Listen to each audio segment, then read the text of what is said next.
is the chairman, president, CEO, and the CEO. CEO of the Glazer Corporation. Thank you. And a longtime Dallas site, and this is April 19th, 2012.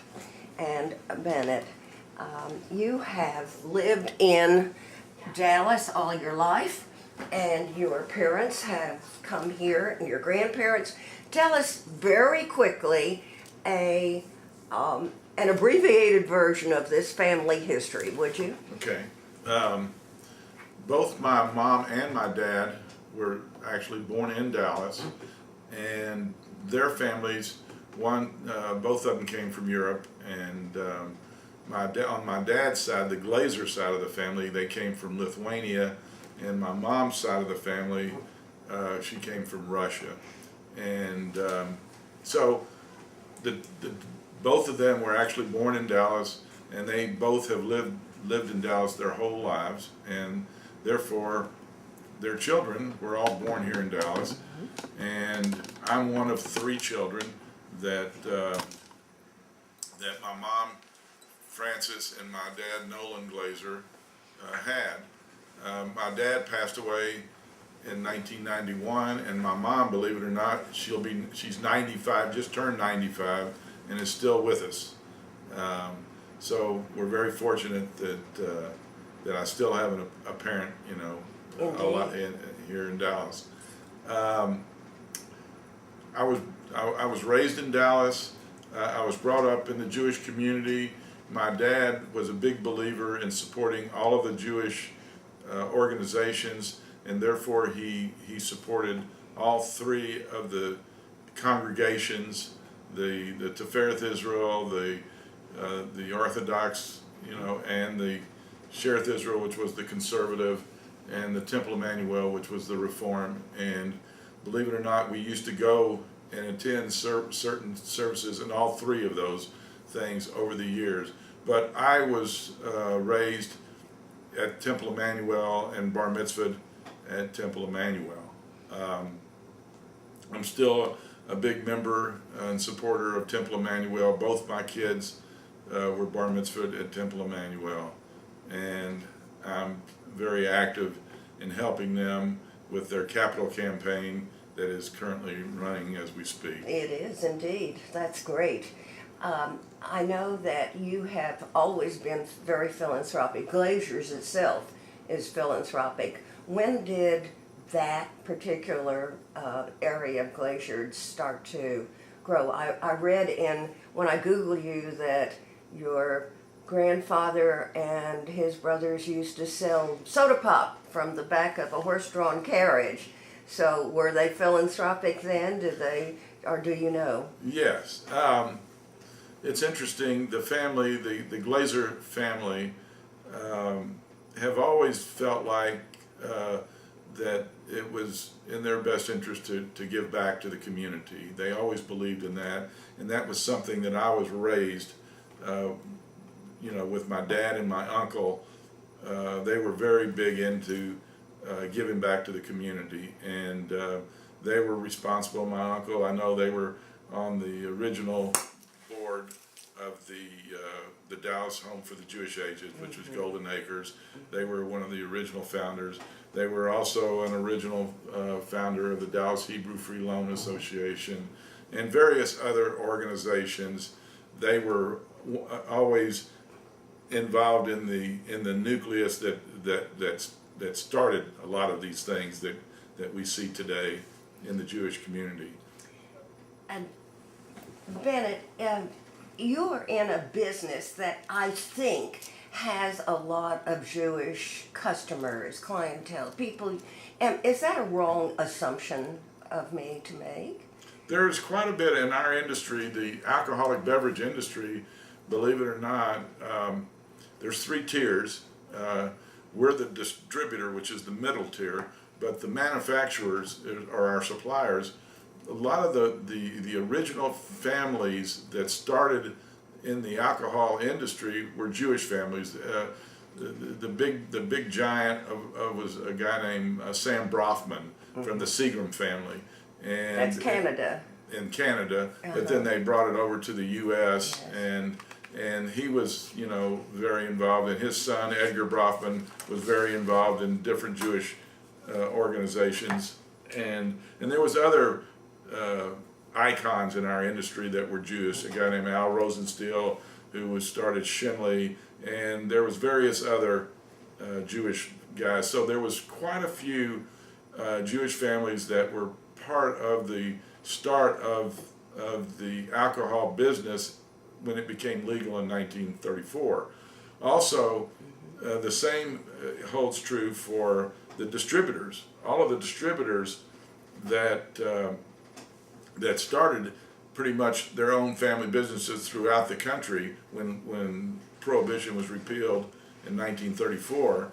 And it's interesting, in Dallas, the Julius Sheps was a big liquor distributor and one of our competitors, who eventually, you know, they phased out, but there was various Jewish families throughout the state that were very integral in the alcohol distribution in the state of Texas. So the Glazer family, there was the Block family out of San Antonio that was Jewish, the Goldring family out of New Orleans, the Goldman family in Fort Worth, the Sheps family in Dallas, and the Strauss family in Houston. They were all Jewish families that ran very successful businesses in our industry. Well, then the next question is obvious. Did you find, as you yourself started out, because it was interesting, you were sent to Houston to grow up a little bit and get your maturity and be a salesman, where you had to, in sales, you had to call on restaurants and liquor stores and so on and so forth. But did you find that being Jewish was an advantage for you or a disadvantage? The young kid, another Jewish guy in there. Well, let me give you a little bit about the history of me starting, because that really begins my story of this industry, because it's interesting. I graduated the University of Texas in 1967 and actually went to work for Glazer's in 1968, and they created a little territory in Houston, a trainee territory for me. And at the time, in 1968, there was 7 distributors in Houston alone, and there was about 17 distributors in the state of Texas. Wow. And to give you an idea, now there's, for all practical purposes, there's 2 distributors for the whole state now. So all of those distributors that were in business, and when I started in 1968, which was 17, only 2 survived, and we were one of the 2. And so the fact, and that's the way it's happened all over the country.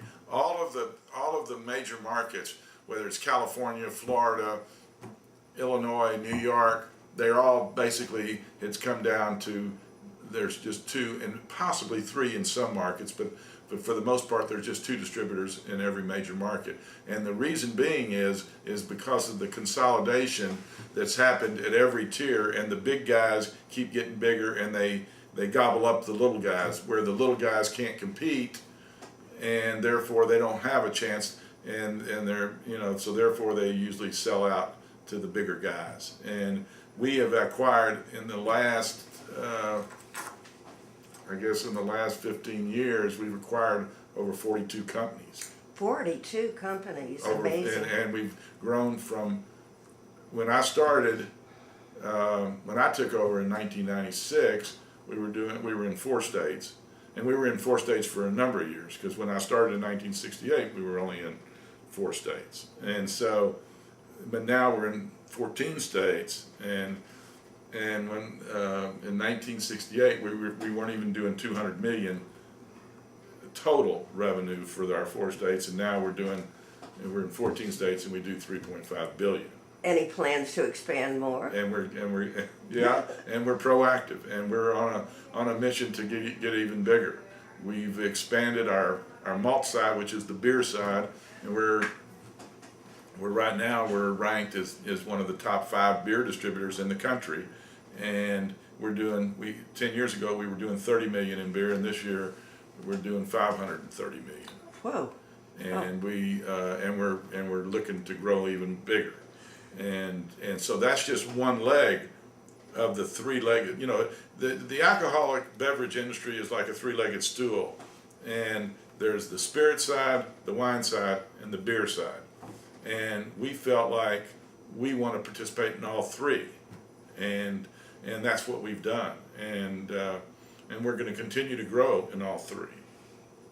Who, then it doesn't seem like you've got too much competition now. There is a lot of competition. The competition are the other big guys, because the other big guys, they're wanting to get bigger too. And so that's who you're really competing against. You're really not competing against the other distributor in Texas. There's a bigger player out of Miami we're $3.5 billion, he's $10 billion. And is that the person you just did a merger with? That's the person that we actually visited about possibly doing one, but as it turned out, it wasn't the right fit, and we chose not to do it, and we've made it very, we made it very clear that we're going to go this on our own, and we're not interested in doing being acquired by a bigger player or doing a joint venture. Now we do have, in certain markets, we do have a partner, but it's a 50% partner, and it's only for that particular market. And where it makes sense, we will bring in a partner. There's an outfit out of New York, our Charmer Sunbelt, and they do about $4 billion, and we're a joint venture. We have a joint venture with them in Arizona, and then we also just recently did one in Mississippi and Alabama. Well then, Bennet, it seems like my original question is moot then. Being Jewish is neither an advantage or a disadvantage. It just is. That's exactly right. It's not an advantage or a disadvantage. We have partners. We're also doing a joint venture in the little state of Iowa with a partner that's not Jewish, and he's a very successful Catholic family out of Chicago, and they're just wonderful people, and so the fact that they're not Jewish doesn't bother us. But if they were Jewish, our partner in Arizona, out of the Charmer Sunbelt group of New York, they're a very successful Jewish family. So it varies. Let me ask you, switching just a little bit, I see the picture of your executive team in 1950, and that was your father, and it was that my uncle and your uncle and my two cousins and the two cousins. Now, all those people stayed with the business, and now their sons and so on are part of the business. This is I'm sure I don't need to tell you, when you talk about family firms, there can be so many problems. Yes. And you're now third generation. Correct. So your executives are your relatives. Correct. What's... Well, let me. That's a good point you're making, and what's interesting about the family story is it started. There were two brothers, Max and Nolan, that started Glazer's in 1934, and they were part of a soda water company that their father had started in 1909. So the Glazer family, as a family, has been in business for 102 years. Actually, we're in our 103rd year, and so and the fact that our family is still in business and still successful and talking to each other is remarkable. That just because we've taken courses at Harvard and family and business courses, and we've learned so much about why, and it's so, the percentage of a third and fourth generation family business succeeding, the percentages are less than 10%.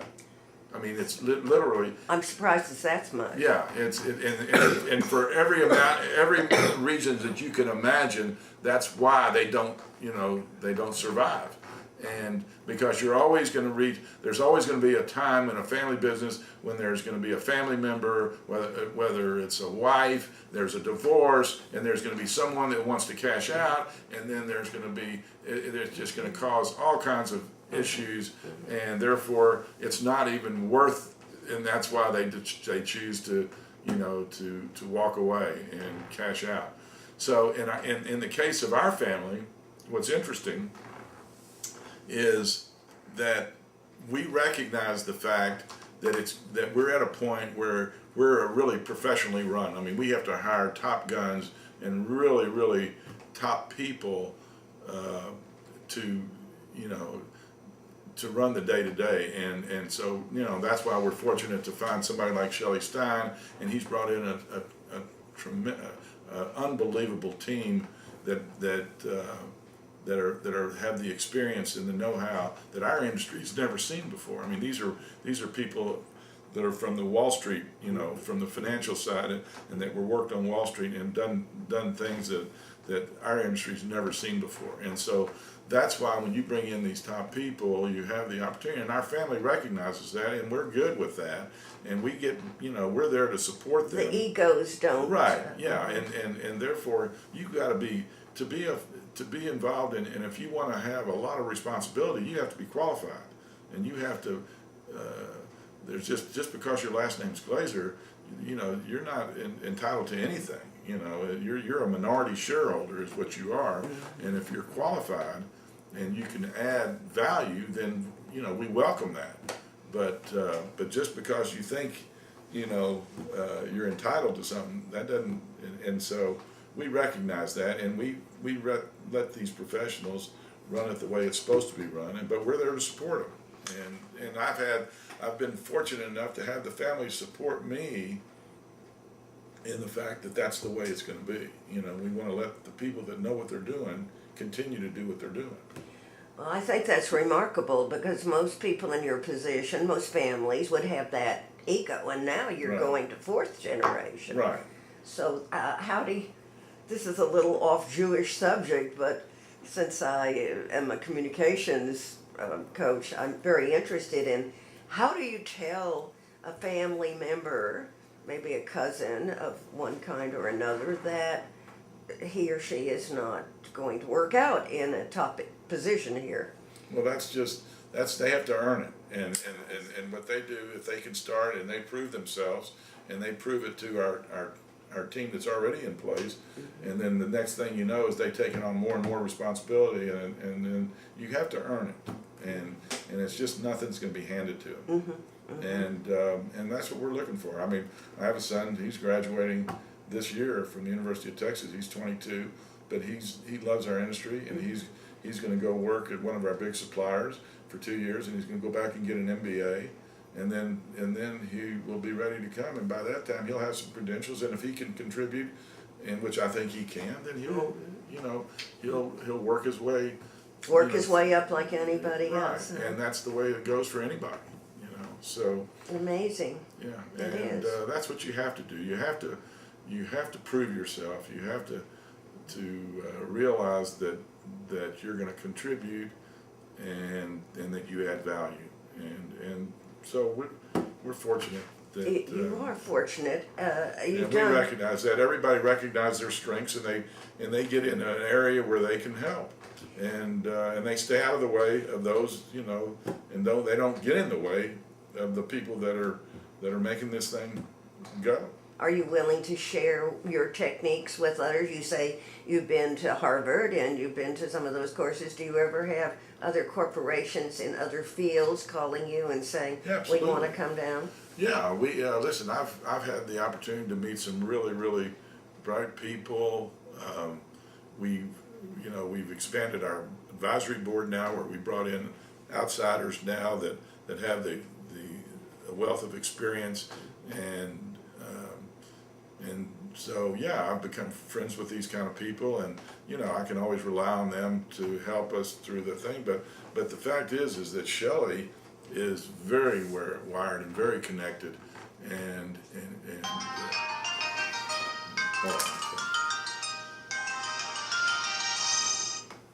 I'm I'm in an interview right now, and I can call you back in about 10 or 15 minutes. How's that?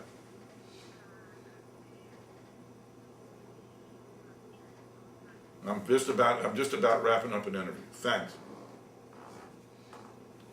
So you have 2 children. I do. And one is in college and finishing up, and I've heard about his plans. And your second child? My daughter is 2 years younger. She's 20. My son's 22, and she's actually down in Austin.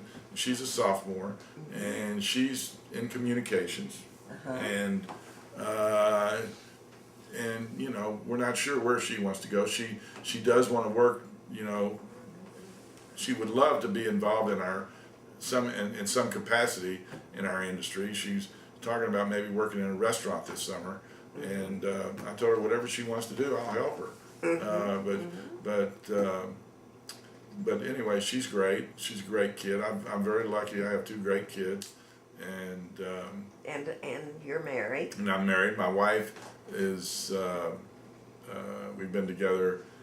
Let's see. We've been married for 23 years, but we've been together 27 years, and she is interesting because I had given up. I thought I was the eternal bachelor, and I'd basically written off ever getting married, and I totally had written off being a parent. I never thought that would happen, and because I had reached the point I was already 39 years old and still single. So old. Yeah, and so I met her when I was 39. We dated for 4 years. I tried to run her off. She wouldn't let me, and so then we ended up getting married when I was 43. We had a son when I was 44 and a daughter at 46. So from a guy that was never going to be married and never be a parent, you know, everything just changed, you know, in that, you know, For the better, of course. Yeah, for the better. Because I would have missed out. I really would. If it wouldn't have been for her, I would have missed out on being a parent. And so, and you're a parent, so you know. Oh, undoubtedly. I mean, you know what a great experience that is. Absolutely, absolutely. And were they? And of course, I know that you said that you're raised them in Temple Emmanuel, and you have given them a strong Jewish sense. Right. They love being Jewish, and they love my son's in a Jewish fraternity, and my wife is not Jewish, but. That doesn't, you know. Well, she's raising the children. Yeah, but that's what she agreed to do, and she goes to all of the functions, and listen, she has more Jewish, you know, most of her friends are Jewish, you know, and so she fits right in, and she's great. She's great for that kind of thing, and we have never had an issue, you know, a religious issue, you know, since we've been married.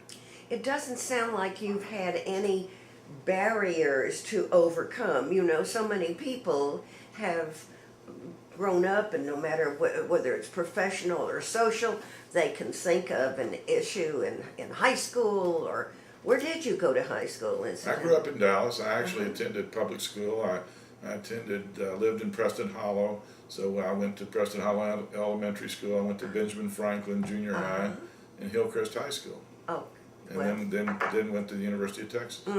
So a very traditional Dallas Jewish upbringing, and your friends were mostly Jewish. Yeah, I was in a Jewish fraternity, and still my son ended up being in the same fraternity that I was in, and he followed in my footsteps. ZBT. It was ZBT. ZBT. Yeah. And my son too. Yeah, and then we were fortunate enough to be a Texas Cowboy, which is an honorary service organization.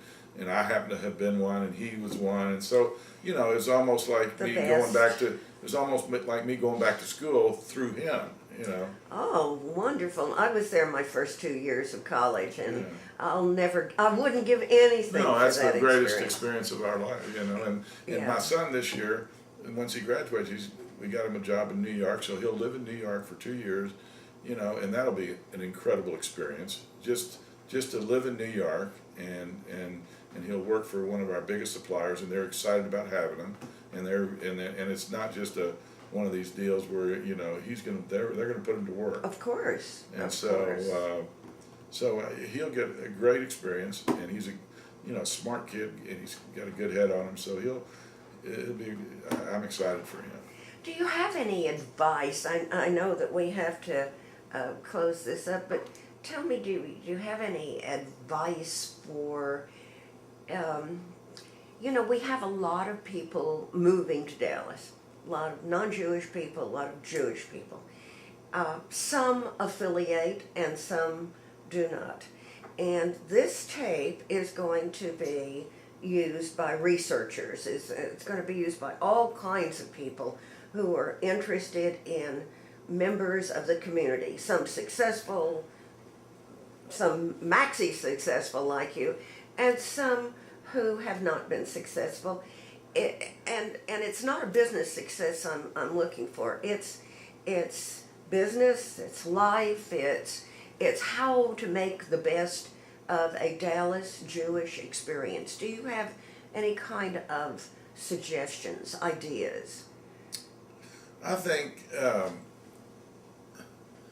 there's so many people that I know that have what you just explained, a Jewish experience, and I'm enjoying a great Jewish experience. All of the friends that I not all of my friends, but quite a significant number of friends are Jewish and have that Jewish experience, and I really value it. I mean, being friends with the Aaron family. My son, Carol Aaron's son, a grandson, and my son are best friends, and they went to the University of Texas together, and they're best friends. So I have renewed a relationship with Todd Aaron, and even though he's 15 years younger than me, but our sons are the same age. Yes, so yes.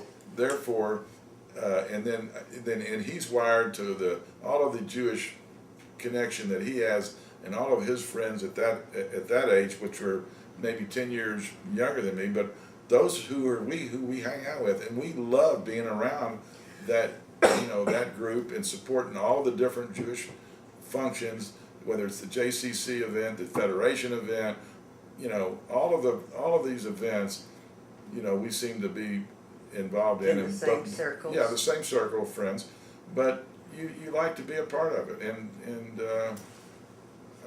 it's been great for me. I mean, I love the fact that our sons are growing up with this kind of background. What about civic obligations? We're talking strictly Jewish philanthropy. You are involved in Many civil areas. things, and I like to participate. I don't like to tell people no, so I get called for every time there's some type of an organization that's supporting for a good cause, whether it's a cystic fibrosis charity event or a you name it, whatever disease and whatever it is, cancer or whatever it might be,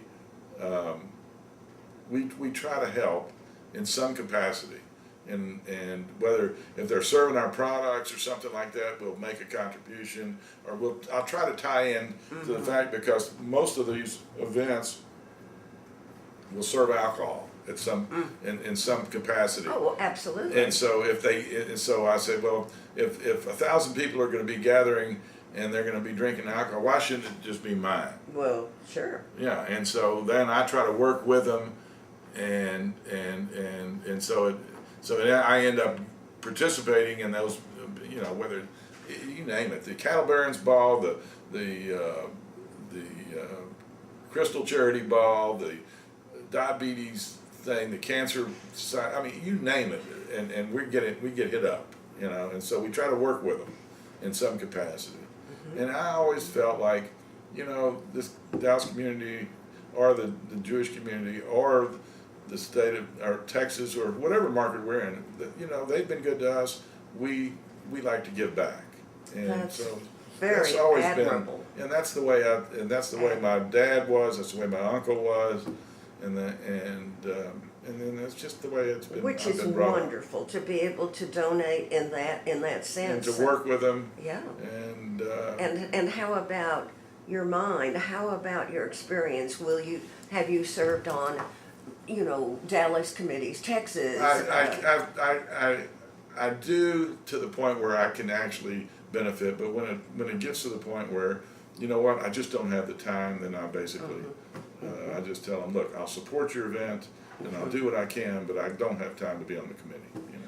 Well, that's what you're telling me is that you can support about 95% of Right. anything that's Right, in and Dallas. I do, and I try to, you know, I mean, you know, it's the same people that get invited to every time there's an event where they're trying to raise something. That there's only a certain amount of people that are gonna actually react, you know. Well, that is very true, except when we think about how Dallas is growing and you look at the communities in far north Dallas and Yeah. Frisco and I mean, unbelievable amount of Yeah. money out there. Yeah. And I don't think it's been tapped. Yeah. So, well, Bennet Glazer, you have been a delight. Thank you. It's Well, it's a been pleasure a to meet pleasure. you too. Thank you. Just great.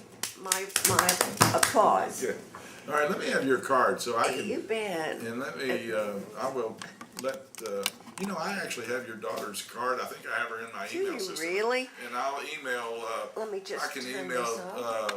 Karen and Lisa and tell them How about our interview. wonderful. How wonderful. And I'll Thank copy you. you.